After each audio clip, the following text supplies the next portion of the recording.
Il arrive régulièrement que quelqu'un qui fait de l'analyse de conjoncture aille fouiller dans les données de leurs agences statistiques respectives. Là, au Canada, ce serait Statistique Canada, le Bureau statistique du Québec, les données du Bureau of Labor Statistics aux États-Unis, et ainsi de suite.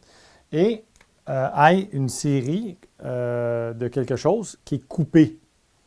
Et donc, par exemple, vous allez avoir, je ne sais pas moi, mettons, de 1970 à 1990, vous avez des données. Donc, des données comme ça. Okay. Donc, chaque point est une année, là, peu importe, ça peut être un mois ou un trimestre. Là. Et pour la même chose, vous allez avoir de 1990 à, peu importe, là, 2000, peu importe. Et donc, 2021, okay, etc. Bon. Alors là, ce qui va arriver, c'est que vous voulez faire une analyse statistique, par exemple, sur 1970 jusqu'à la fin. Mais vous avez comme deux séries. Et vous allez constater que la deuxième série, okay, elle va commencer ici. Donc, il va y avoir un point commun, ou deux, ou trois, jusqu'à la fin. Donc, vous allez avoir une espèce de point ici. La valeur qu'il y a là, elle devrait, théoriquement, n'est-ce pas, être la même que la valeur qu'il y a là. Mais des fois, ils changent les méthodes de calcul. Et donc, dans ce cas-là, ça va changer cette série-là par rapport à cette série-là. Et le chiffre qu'il y a là ne sera pas le même que le chiffre qu'il y a là. Et donc, ce qu'il faut faire, c'est qu'il faut faire un raccordement de série. Okay? Un raccordement de série. Donc, ce qu'on fait, c'est qu'on prend la nouvelle valeur divisée par l'ancienne valeur. Donc, disons qu'on a, je ne sais pas moi, mettons 10 ici, OK?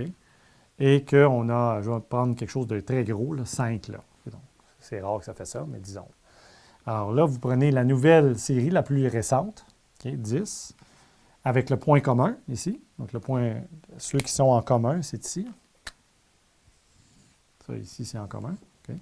Donc, vous prenez 10 divisé par 5, ça donne 2. Votre facteur de raccordement, c'est 2. Donc, ce que vous allez faire, c'est que vous allez multiplier toute cette série-là par 2, fois 2.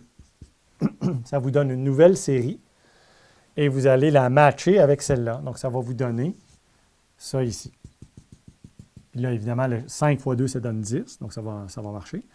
Parce que ça, c'est parce qu'ils ont changé leur méthode de calcul et donc il faut corriger toutes les anciennes données pour la nouvelle méthode de calcul. Si vous aviez d'autres séries, vous continueriez comme ça.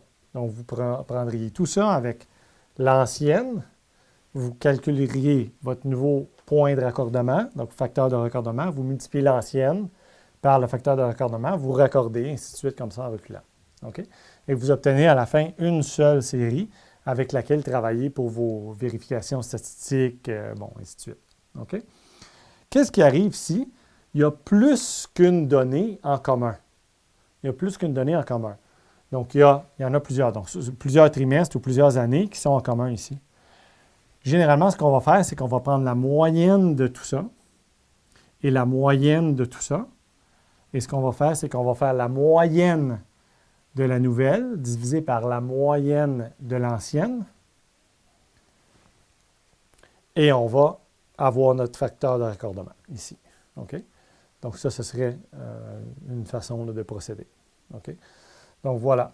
Alors, les raccordements de série, c'est comme ça que ça se passe. Okay? Pour les gens qui font des fois des analyses de données, là, c'est souvent requis là, de faire des raccordements de série. Donc, c'est comme ça qu'on fait.